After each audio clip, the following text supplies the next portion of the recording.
निकाय चुनाव को लेकर बीजेपी की तैयारियां तेज। प्रदेश प्रभारी दुष्यंत गौतम ने सांसदों के साथ बनाई चुनाव की रणनीति।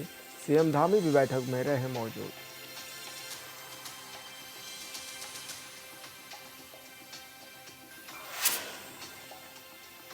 उत्तराखंड में 38वें राष्ट्रीय खेलों की तैयारियां तेज। गेम्स के शुभंकर मोली की आज होगी लॉन्चिंग।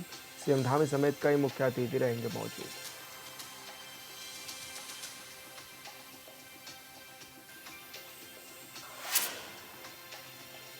केदारनाथ और बद्रीनाथ धाम में आईटीबीपी की तैनाती। सुरक्षा को देखते हुए दोनों धामों में एक एक प्लाटून तैनात। पुलिस और बीकेटीसी के कर्मचारी भी करेंगे मंदिरों की सुरक्षा।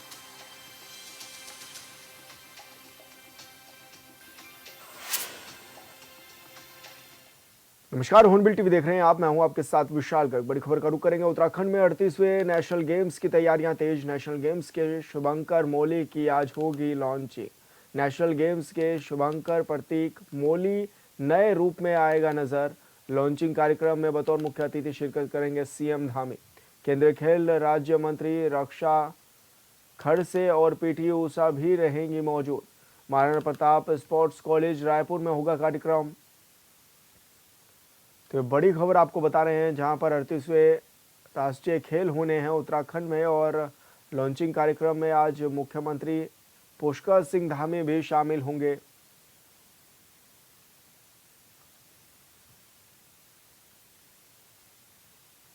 शासन की ओर से नगर निगम, नगर पालिकाओं और नगर पंचायतों के चेयरमैन पद पर आरक्षण की स्थिति को लगभग साफ कर दिया गया है। हालांकि अंतिम सूची जारी होने से पहले एक हफ्ते का समय आपत्ति के लिए तय किया गया है, लेकिन इससे पहले ही आरक्षण पर तीखी प्रतिक्रिया सामने आने लगी है। वहीं विकासनगर पालिका चेयरमैन पद अनुसूचित जनजाति आरक्षित किया गया है, जिस पर बीजेपी नेता और क्षेत्र विधायक मुन्ना सिंह चौहान ने तीखी प्रतिक्रिया जाहिर की है। उन्होंने इस पर आपत्ति जताते हुए कहा है कि जनसंख्या के लिहाज से विकासनगर नगर पालिका चेयरमैन पद एसटी के लिए आरक्षित किया जाना गलत है, जिस पर वो आपत्ति दर्ज कराएंगे और जरूरत पड़ी तो न्यायालय का दरवाजा भी खटखटाएंगे।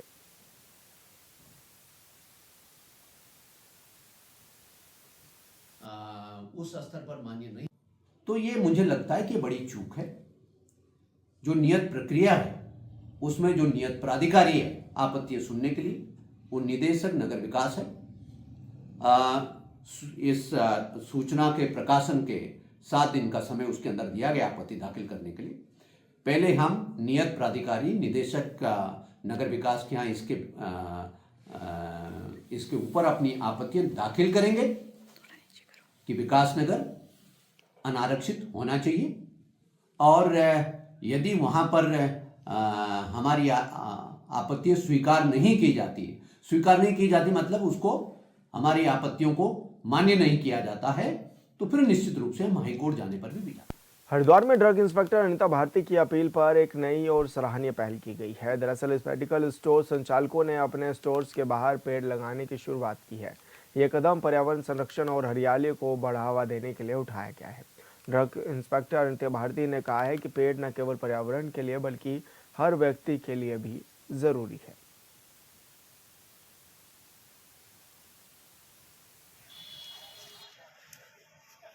ग्लोबल वार्मिंग को रोकना है और काफ़ी जो है पेड़ जो है बहुत ज़रूरी है हमारे लिए। तो मेडिकल स्टोर वालों को मैं यही हिदायत देती हूँ कि अगर कई बार क्या होता है कि मेडिकल स्टोर में जाती हूँ, सामने कूड़े के डब्बे रखे होते हैं एक्सपायरी, तो मैंने उन्हें बोला है कि आप एंट्री जो आपकी है एंट्री पे आप लोग पेड़ लगाएं। एटलीस्ट एक मेडिकल स्टोर वाला भी अपनी दुकान के आगे 2 पेड़ लगाता है, तो उससे काफ़ी हद तक राहत मिल सकती है पॉल्यूशन से, और ग्रीनरी हम लोग डेवलप कर सकते हैं। हरिद्वार ऋषिकेश में बीच ट्रेन में यात्रियों से लूटपाट करने वाले 5 बदमाशों को जीआरपी पुलिस ने धर दबोचा है। दरअसल बदमाशों ने शुक्रवार सुबह ऋषिकेश हरिद्वार पैसेंजर में चढ़कर यात्रियों से कैश और मोबाइल फोन की लूट की थी, जिसके बाद जांच में जुटी जीआरपी पुलिस ने बदमाशों को गाजियाबाद से पकड़ लिया। साथ ही बदमाशों से लूट के पैसे, 2 मोबाइल फोन समेत धारदार हथियार और एक नकली तमंचा भी बरामद किया है।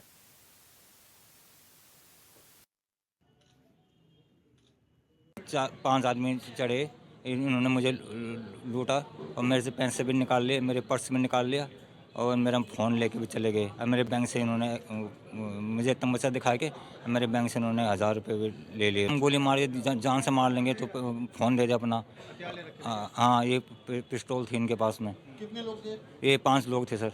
अच्छा काम करे पुलिस वालों को मैं बहुत बहुत धन्यवाद देता हूँ और शुक्रगुजार हूँ उनको जिन्होंने इतना अच्छा काम किया है सर। तो गाज़ियाबाद में इनकी हुलिया के हमें मैच हो गई और वहाँ पे जो हमारी टीम गठित की उनको वहाँ पे पकड़ा। ये 5 लोग थे और 5 लोगों को गाज़ियाबाद से हमने पकड़ के यहाँ लाए पूछताछ के लिए। उसके बाद जब इनसे पूछताछ की गई तो इन्होंने इक़बाल जुर्म किया, सारी इन्फॉर्मेशन दी और साथ ही इन्होंने हमें माल भी रिकवर करवाया है मोतीचूर में जाके। करीबन ये 5 लोग गिरफ्तार हुए हैं और इसमें हमने डकैती का मुकदमा दर्ज किया है। इनसे कोई हथियार वगैरह भी बना हुआ है? हाँ, इनसे हथियार बरामद हुए हैं। एक कट्टा बरामद हुआ है। कट्टा तो वो इस तरह का नकली है, खिलौना टाइप का, लेकिन उसमें जिसमें पिस्टल वो पटाखे टाइप के बजते हैं उस टाइप का नकली हथियार है, लेकिन दिखने में बिल्कुल असली जैसा है। बाकी चाकू, रॉड वगैरह वो भी। और संवाददाता मनोज कश्यप हमारे साथ फोन लाइन पर जुड़ गए हैं। मनोज, क्या कुछ जानकारी मिल रही है, किस तरह से ये लूट की घटना को अंजाम दिया करते थे बदमाश, और पुलिस ने क्या कुछ कार्रवाई की है अभी तक?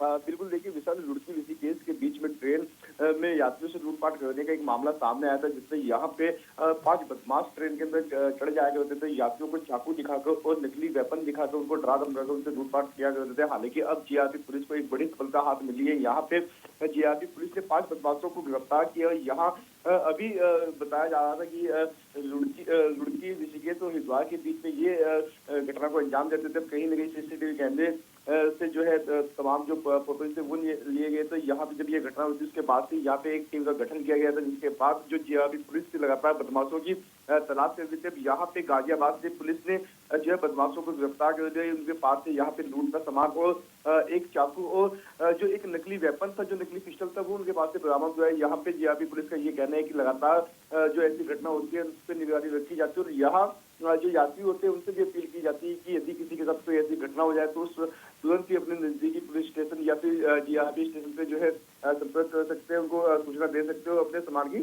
स्वयं सुरक्षा भी करें। जी तो ऐसे में क्या माना जाए मनोज कि किस तरह की तैयारियां भी हैं इस तरह की घटनाओं को रोकने के लिए पुलिस की, और किस तरह की प्लानिंग भी अब जारी है?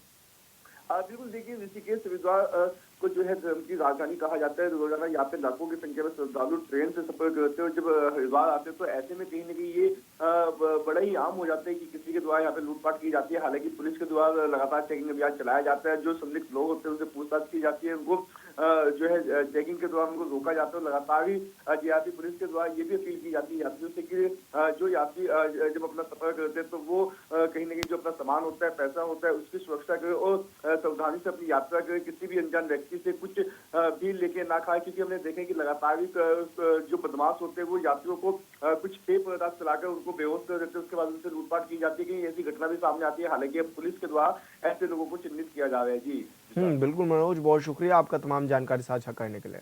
सुरक्षा की दृष्टि से केदारनाथ और बद्रीनाथ धाम में आईटीबीपी के जवानों की तैनाती कर दी गई है। दोनों धामों में आईटीबीपी की एक प्लाटून तैनात की गई है। साथ ही पुलिस और बद्रीनाथ केदारनाथ मंदिर समिति के कार्मिक भी शीतकाल में मंदिरों की सुरक्षा देखेंगे। बता दें कि साल 2022 में केदारनाथ धाम के गर्भगृह में सोने की परतें चढ़ाए जाने के बाद से शीतकाल में मंदिर की सुरक्षा को लेकर बीकेटीसी अध्यक्ष राजेंद्र रजन ने पत्र लिखकर धामों में आईटीबीपी की तैनाती का अनुरोध किया था। इसके बाद केंद्रीय गृह मंत्रालय की ओर से दोनों धामों के कपाट बंद होने के बाद प्रतिवर्ष वहां आईटीबीपी के जवानों की तैनाती की जाती है।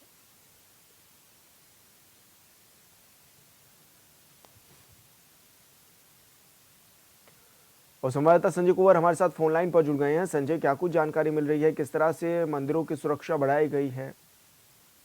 विशाल जी, देखिए बद्रीनाथ केदारनाथ धामों में शीतकाल चल रहा है और शीतकाल में अभी बद्रीनाथ केदारनाथ मंदिर समिति के कार्मिक जो वहाँ पे सुरक्षा का जिम्मा संभालते हैं, साथ ही जो पुलिस के जवान भी जो है मंदिर का जिम्मा संभालते थे। लेकिन जिस तरह से मंदिर समिति के अध्यक्ष ने जो केंद्रीय मंत्रालय को विशेष अनुमति मांगी थी कि जो बद्री केदार की जो सुरक्षा का जिम्मा है वो आईटीबीपी को सौंपा जाए लिहाजा जो है ये जो उनकी दरख्वास्त है उसको स्वीकार कर लिया गया है और पूरे बद्रीनाथ और केदारनाथ परिसर में एक प्लाटून जो है भारत तिब्बत सीमा पुलिस के हिमवीर जवानों की तैनात कर दी गई है और इसको जो सुरक्षा की दृष्टि से अति संवेदनशील माने जाते हैं दोनों धाम। हालांकि बद्रीपुरी में अभी मास्टर प्लान के कार्य चल रहे हैं और लगभग 400 से 500 मजदूर और अधिकारी यहाँ पे अभी कार्यरत है, लेकिन जिस तरह से मंदिर की सुरक्षा को जो है बिल्कुल इग्नोर नहीं किया जा सकता, तो लिहाजा अब जो है आईटीबीपी के सुरक्षा दस्ते जो हिमवीर जवान है वो बद्रीनाथ धाम और केदारनाथ की सुरक्षा का जिम्मा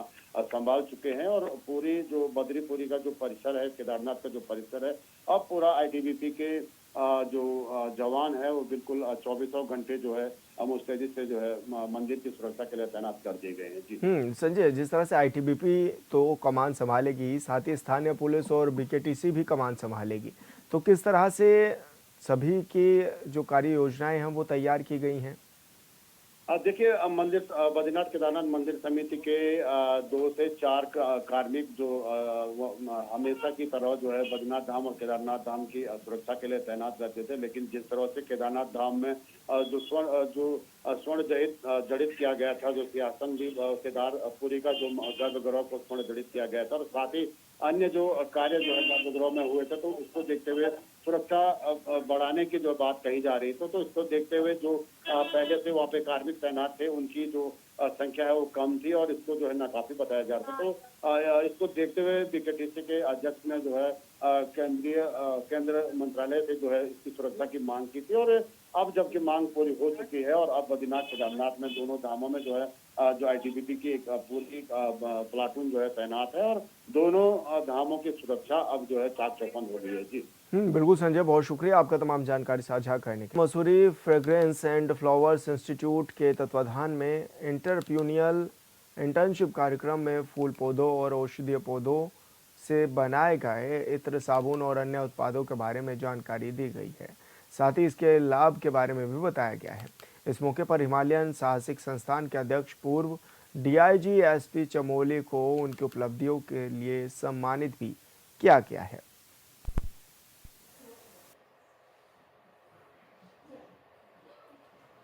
ये यहाँ पर जो सोसाइटी है एक ऐसे महत्वपूर्ण कार्य को कर रही है जिसका कि हमारे पूरे उत्तराखंड के लिए बहुत ही आवश्यक है जानना। सबसे पहले ये यहाँ के जितने भी प्लांट्स हैं उनसे एडिबल ऑयल से लेकर के और उसके लिए जो अनेक प्रकार के तेल निकाल रहे हैं, ऑयल निकाल रहे हैं और वो जो है एक बहुत बड़ी इंडस्ट्री के रूप में हो सकता है, लेकिन उसका अभी तक महत्व लोग नहीं समझ पाए हैं। जबकि यहाँ पर काफ़ी ऐसी चीज़ें जो तैयार की गई हैं जो कि साधारण गांव में पैदा हो रही हैं। हमारे लिए तो ये बहुत सौभाग्य की बात है कि एसपी चमोली सर आए हैं और हमको एक अपॉर्चुनिटी मिली है कि हमने अपना first lifetime achievement award अपने सोसाइटी की तरफ से उनके ऊपर कन्फर किया है, doctor Om Prakash Tukkal, gold medal and citation. और इससे हमको सिर्फ मुझे इंस्पिरेशन क्या, मेरी तो अब जो मैंने सीखा है मैं तो चाह रही हूँ कि दूसरों को मैं सिखाऊं, इसीलिए जो मेरे इंटर्न्स हैं उनको मैंने आज इसीलिए ऑनर किया है सर के सामने कि सर के एक्सपीरियंस से वो कुछ सीख के आज निकलेंगे, क्योंकि 45 डेज से उनकी इंटर्नशिप चल रही थी और आज वो कंप्लीट हो गई है और वो अब यहाँ से जब निकलेंगे वो अपना बिजनेस एंटरप्रेन्योर्स बनेंगे। इसमें प्रकृति के बारे में बताया गया है, जैसे फूल और मैम जो यहाँ पे काम कर रही है प्रकृति के ऊपर, तो उसी विषय में वो गाना बनाया गया है कि हम फूलों से किस तरह से हम फूलों से और इन पत्तियों से, अखरोट के जो छिलके हैं उनसे, जो बेसिक जो चीज़ जैसे पहाड़ों में अखरोट हो गया और बैम्बू हो गया और बहुत सारी टिमरू हो गया, इन चीज़ों से हम जैसे बहुत सी प्राकृतिक चीज़ों से हम यूज़फुल चीज़ें बना सकते हैं, तो इसी के ऊपर ये गाना बनाया गया है। उत्तराखंड नगर निकाय चुनाव को लेकर आरक्षण की सूची जारी कर दी गई है। निकाय चुनाव के लिए जारी की गई आरक्षण सूची में महिलाओं की भागीदारी को बढ़ाया गया है। उत्तराखंड नगर निकाय चुनाव में आदि आबादी को सशक्त करते हुए अधिक सीटें महिलाओं के लिए आरक्षित की गई हैं। नगर निगम में 36%, नगर पालिका और नगर पंचायतों में 34% सीटें महिलाओं के लिए आरक्षित की गई हैं। इस रिपोर्ट में देखिए।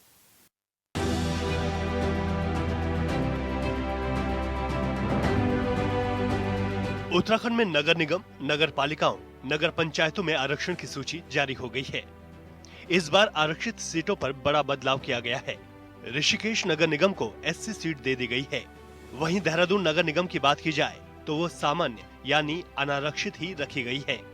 इसके अलावा हरिद्वार नगर निगम को ओबीसी महिला की सीट दी गई, जबकि नगर निगम रुड़की महिला, नगर निगम कोटद्वार अनारक्षित, नगर निगम श्रीनगर भी अनारक्षित, नगर निगम रुद्रपुर अनारक्षित, नगर निगम काशीपुर अनारक्षित, नगर निगम हल्द्वानी ओबीसी, नगर निगम पिथौरागढ़ महिला और नगर निगम अल्मोड़ा को भी महिला सीट दी गई है।